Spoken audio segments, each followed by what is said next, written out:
What's up, Bells Up Studio? I'm Lacey and you are here for a 20-minute set where you will need 2 matching kettlebells, and I want you to base these on what you can chest press and also half kneeling press overhead for at least 5 reps. Ideally, something maybe you could do for 8 reps. These can also be different bells if you have access to a lot, but really, if you base your bells on those movements, you should be able to get by for the rest of this class feeling really good. It is a more strength focus, way less cardio focused class today, so maybe not the sweatiest you've done, but if you work really hard, you're gonna get a lot out of this one. We're gonna start out with a quick and simple warm up and then get into some also pretty quick and simple intervals to finish out our strength session today. So make sure that you have your 2 bells. Just go ahead and sit them off to the side if they're out in a distance where you could kind of run over them if you were in a plank position, because we're gonna start out with some alternating hip openers with reaches. So what we're gonna do here is walk out to a plank position from standing, bring one foot outside of that corresponding hand, push the opposite hand down and reach the other hand up in the air. And then you're gonna take that hand, put it down, bring your opposite foot up, drop your hips and switch here. You don't wanna fully drop into your hips. You still wanna push your other foot back, but you'll just kind of move between switching sides. We're not gonna reach back. We're not gonna round forward. We're gonna try to think of pushing down the foot, pushing down the hand, reaching back the heel, reaching up the fingertips. This is a just about 1 minute interval. I'm gonna give you about 50 seconds to work through this one and then 10 seconds as like a little intermission. And then we're gonna take double racked alternating marches for that same amount of time. You're here for less than 10 seconds, so finish up the last few hip openers that you have. We'll go 5, 4, 3, 2, and you will need those 2 moderate weight bells at this point. So I'm gonna bring the bells in front of me and clean them into a rack position. So go ahead and join me here. We'll go in 3, 2, and 1. So once the bells are here, you're going to situate yourself where you can feel your feet under you, stand up tall, and make sure your shoulders are stacked over your hips. You're then gonna push down one foot, lift the opposite knee, and try to keep that foot flexed. So we're trying to stay in a nice tall position here. We're not thinking of leaning ourselves back, leaning forward, kicking our butt. We wanna think of push down to lift, set that foot down, push down to lift, set that foot down. You're just gonna keep alternating here. If you get stuck, of course, you can set your bells down, and if the marching is a little bit too much, you're just gonna stand and try to hold a strong vertical plank position. So all your joints are stacked, your core is engaged, your butt is tight. If you're still marching, we're gonna finish this up in 5, 4, 3, 2, foot comes out, bells come down safely. We're gonna take one of those bells now for a neck pry, which should feel really nice. You're gonna take one of your bells and hold it in your right hand. Take your other hand behind your head, and you're just gonna let your ear come close to that shoulder on the opposite side. See if you can let the bell side sort of pull down a bit and don't resist against it. And you might feel a nice stretch in your neck here. Hopefully you do. Just turn your head a little bit side to side. Use your opposite hand to kind of pull your head back, maybe push it forward. Try to keep your right side shoulder pulling down versus rounding forward, still keeping that tall posture. Let's go ahead, switch your bell position to your other side. This is a great one if you sit at a desk or if you find yourself typing on a phone all the time, which who doesn't? Let's be real, we're all on technology a lot, but this one can help if you're just feeling some extra tightness in your traps. You can take this after a session or before. Try to let your knees be a little bit soft here. We'll go 5, 4, 3, 2, and 1. Bell comes down. Keep those bells close. We're gonna talk about what we're going to get up to in our intervals to finish out this strength set today. For our working strength set today, we have a 40-second on interval with a 20-second rest. We're starting with suitcase, Romanian deadlifts in a bilateral stance. So that means both of your feet are gonna be on the floor. You can elevate your toes with squat wedges if you wanna make this feel a little more hamstring dominant and you have access to those. Just make sure that your heels stay on the floor. So we'll go through as many reps as you can. This might not feel like the heaviest deadlift you've ever done, but it should be fairly high rep count. So a little more hypertrophy focused than brute strength focused for this set. You might get upwards of 10 to 15 reps or more in this set with these weights. After that, we're gonna take a half kneeling press. So we're gonna bring one knee to the floor, bell opposite side. We're gonna press. Extra challenge, if you're a little more advanced, you can try lifting your back leg side and try holding this position in your lower body as you press. You're gonna feel that right away. Even if you take a few reps and then bring the knee down, all good. Try it out, see where you're at. We'll do both sides, and then you're gonna have a double kettlebell chest press on the floor. So we're gonna lay down, bringing both of our bells up and press them as many times as possible. You do have a full minute rest after you go through the chest press. So our rest breaks are short through our first intervals or our working set intervals, but I am gonna give you a little bit of a reprieve so you don't feel like you have no time, because 20 seconds for the amount of reps we're doing isn't a lot of rest between these sets. Okay, so let's go ahead and get our bells out. I'm gonna give you about 30 seconds to come into position, decide if you wanna use wedges. When you pick your bells up for the first time, feet can go around the edges, you'll step back, and then we'll just go into our Romanian deadlift. Remember Romanian deadlift, we have minimal knee bend. We're not touching the bells to the floor, and our feet are about hip width apart. So they're a little closer than we might do for a conventional stance where our bells are between our feet and we touch the floor every time. So let's go ahead and start our interval out. Our first one of 3. We'll go in 3, 2, and 1. So hips go back. I'm gonna stand up all the way, bring your feet hip width apart. I'm gonna think of hinging at my hips, sticking them back, sticking my tailbone up to the sky, and almost thinking like I'm spreading the cheeks out as I go down. The bells should just be going right down my shins. And as you start to feel more balanced and in control of this one, you can start taking your reps a little faster. Try to remember you're not reaching down to the floor with the bells. This whole thing is led by your hips going back. So this right here, you're gonna go back as far as you can, and when you can't anymore, that's where your arms stop. Your upper body is just there to hold the weights. It's not there to reach to the floor. You've got 3, 2, and 1. 20-second break here. Come down to your half kneeling position. I'm gonna start with the bell in my left hand with my right leg forward. Remember, you have the option to lift your back leg. If you do that, I want you to think of pushing down your front foot, pulling your inner thighs together, and pushing your back heel back at the same time. Let's pick our bell up in 3, 2, and 1. So in a half kneeling press, you can just kind of help yourself muscle it up there, and then you'll start those presses. Other hand is tight. If you're lifting again that back leg, we're gonna think of almost pushing down that center part of your front foot as hard as you can. The back knee does not need to go up very far. And if you hit a max rep count here, like you finally press this maybe 8 times and you're like, that's enough for me with this weight, guess what? You're just gonna stop, take a break, maybe sit on your heels a little bit, stretch your feet out, get a little flexion there, because you have 5 seconds here until our rest break when we do the other side. 3, 2, and 1. Love it. Okay, let's go ahead and bring the opposite foot forward.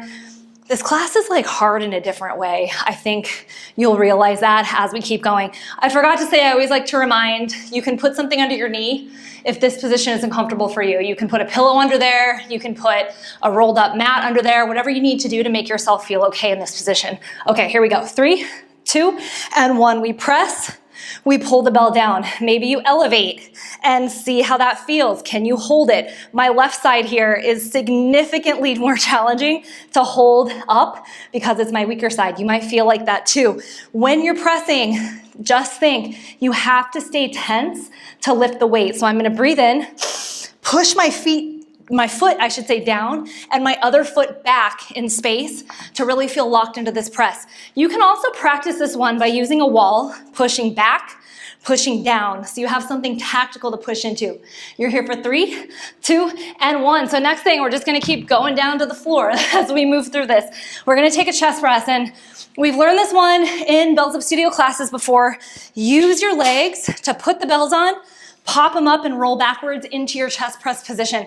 If this is too much for you, hands around one bell and you're just gonna press 1. You can also use dumbbells for this whole entire class. Okay, here we go. Clock is on in 3, 2, and 1. I definitely prefer dumbbells in this chest press position. I just find them to be more comfortable, but you can use kettlebells for this. They're just gonna be resting on your arms. So you wanna make sure that you have your palms kind of turned in a little bit and the arms come out just like you would do a push-up. So about 45 degrees when they touch the floor. Push your feet down. We're gonna breathe out as the bells goes up, in as the bells come down.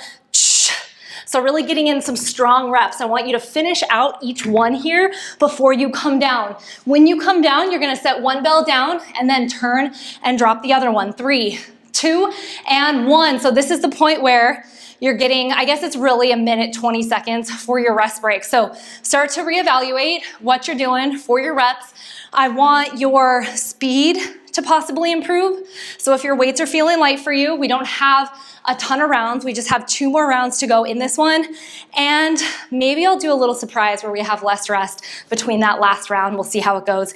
If you have multiple sets, maybe these suitcase RDLs, you pump up the weight a little bit, you go a little bit heavier, you play with that because, again, time is of the essence here, and I wanna make sure that you really know that you can customize any of these classes to what you have. You don't have to exactly follow what's on paper. Even though I recommend 2 belts for this, you could say, I want to use a trap bar for this one. Go with it. Remember, making the modifications based on the pattern and kind of learning what that is part of the process here, so you can get the best session for where you're at out of all of these programs. Okay, let's start to get ready. So we're going to pick the bells up. They should be directly under you, not in front of you. You don't want to round your back to pick them up. Directly under you, you're going to stick your butt back and pick them up and then step the feet in 3, 2, and 1. So here goes my booty back. I'm going to step in, make sure I have that core connection, and then go back. This is my second round, so maybe I'm gonna take these a little bit quicker. Chin can stay neutral, eyes can travel to the floor, and then back up to prevent you from getting busy or dizzy. You wanna feel a stretch in the backs of your legs in this version. So I'm really thinking pushing down the center part of my feet, that big toe bed. I'm thinking of spreading the cheeks, sticking the tailbone up, and getting my booty back versus bending my knees and taking it down. Remember squats, we bend our knees and keep our chest up. In deadlifts or in hinge position, we wanna think of either bent knees or straightish legs with hips going back. You've got 3, 2, and 1. Come into position for your presses here. I do think after this round, in between, we're gonna go just a little bit faster in the rest break. I'm feeling kind of spicy today. This is plenty challenging here in this half kneel, so I want you to give it all you got. It should feel challenging because of the rep count. Let's go 3, 2, and 1. So I'm still using my hips a little bit to clean.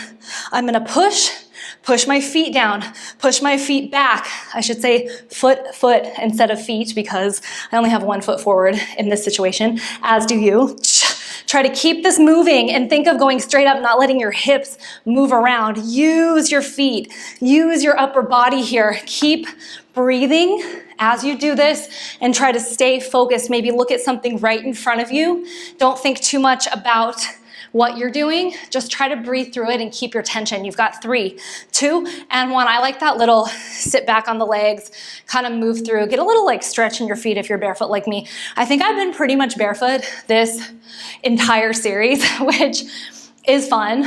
You guys get to like, thank God I have a pedicure, right? But it's good to go barefoot if you can for this stuff. Feel the floor, especially when you're a beginner. Okay, let's bring your bell up in 3, 2, and 1. I used to be like, you must be barefoot or you're not gonna get as much out of it. I'm all about shoes now because I think like being barefoot isn't exactly realistic all the time. I think it can be a little culty, just saying, for, you know, something that could be a hindrance to your session. Like, I would rather you be wearing shoes and getting your weight training done than not wearing shoes and making all of these perfect scenarios happen that is going to possibly make your session take longer or make you less consistent. Do what you can do just to get yourself in the room first and then start customizing. You've got 3, 2, and 1. Chest press coming up. I have to say, after the previous class in this program, this class feels like a breath of fresh air. Nice and slow, a little strengthy. We're gonna get a little pump from this one. It's gonna feel good. 3, 2, and 1. This is a little hinge and press set. So we've got horizontal pressing, which is what we're doing right now. We're laying on our backs, pushing our bells up. And we have vertical pressing, which is what we're doing in those half kneeling stances. If for some reason that knee is not like in the half kneel, any way you do it, you can stand up. So the last round of this, if you need to take that in a standing position, you do you, go for it. So when I set it down again, I set one down, I grab the other, pull it down, roll to the side, just like a Turkish get up. You guys have just a little bit left. 5 seconds here. You can maybe get one more press. 4, 3, 2, and 1. Love it. I'm gonna give you a little less rest break this time. We're gonna take 45 seconds instead of that full minute 20 in between this set. I think we're gonna be fine. I think take the last 20 seconds of your rest break. So go ahead and come over the top of your bells. Let's all just stand and think about pushing our feet into the floor, widening the toes, and then imagining your body is getting tighter as you go up. So your glutes start to squeeze, you're lifting your quads, your abs feel nice and tight, your stacked rib cage over pelvis, your chin is pulled back in your head. We're gonna start in 5 seconds, and I want you to keep all of this as you hinge to pick your bells up. 3, 2, and 1. So my hips go back. I'm going to thrust to come up and then catch my bells in front of me. I'm going to send the hips back, stand, try to keep that chin neutral, keep my face relaxed here. Can you put all of this into your legs and feel a little bit of that internal rotation of your hips by pushing the inner bed of your big toes down into the floor? You're gonna keep rolling through this one, squeezing the glutes, sending the booty back. Very good, guys. Last 10 seconds here. Try to rep these ones out and go at your own pace so you really feel this. 5, 4, 3, 2, and 1. Finish out your rep, step your feet wide, and then set your bells down. Last 2 half kneeling presses. I'm gonna show you guys this one with the goblet hold in the kneeling position. Those of you that are a little more advanced level, I definitely want you to take that upgrade and try lifting your knee a little bit. Even if it goes a little high the first time, test it out, see if you can do it. Okay, clock is on here in 3, 2, and 1. So I have a couple options here. I can hold around the handle if it's getting a little heavy for me. I can hold it with the handle facing my head and my hands around the goblet. Just make sure you don't clip your chin with the handle. In this case, sometimes that feels a little bit better on the wrists and on the shoulders. As long as you're able to lift and get the bell over your head, not in front of you and not with bent elbows, you're gonna be good to go in this one. Last 10 seconds here to finish out these presses on your first side. If you're doing these ones with me, you're just gonna switch your leg and do the same thing second round. 3, 2, and rest. 2 more movements to cap off this little mini strength set today. So we're gonna bring your opposite leg forward. Bell should be in the opposite rack or at your chest. I'm gonna do another set at the chest for those of you that need that one. And we're all gonna bring that extra bit of awareness to our feet and to that connection that it brings when we're pressing and how solid we feel. Let's go 3, 2, and 1. So bell comes to the chest and I go up. If you're pressing with one hand, this is your reminder last time to make that other hand nice and tight. Squeeze that thing as much as you can. I used to really hate half kneeling presses. Who am I kidding? I really used to hate presses in general, and I am being honest, I really still kind of hate presses because my arms are really long and I feel like they're just never easier. But the half kneel really taught me to control my pelvis and not wiggle around in the press because you're limited on what you can use tension-wise to help you lift. So it's a good one when you're learning. 3, 2, and 1. It makes it a little harder, but it pays off in the end because you start to not be able to cheat any of that stability and lean into things that might not do you a service in keeping tension as you press. So even if those feel hard, it's a good thing to keep practicing and to practice especially if you're learning. Last set, guys, chest press. 3, 2, and 1. Let's lay down on our backs. Get these presses going. Whatever rep count you've been hitting for this class, I want you to try to go for that again. I want you to really go for broke in this one. See if you can kind of grit your teeth a little and just maximize these reps. Really think of pushing yourself through the floor, pushing your feet down, getting that exhale as the bells go up, your dumbbells go up, whatever you're pushing, even if it's one bell. Keep using your whole body. What we just talked about overhead works when we're in this horizontal position. You've got 3, 2, and 1. You guys are done, my friends. You made it through another session. This one was a short one, but a goodie. Again, with some of these 20-minute sets, if you like this program, you can always add some extra rounds to these to make them longer, and you do have the written program to go along with the video in case you forget and you want to repeat or you want to do it without the video at any point. I will see you guys in your next class. Remember, get real, get strong, bells up. Bye.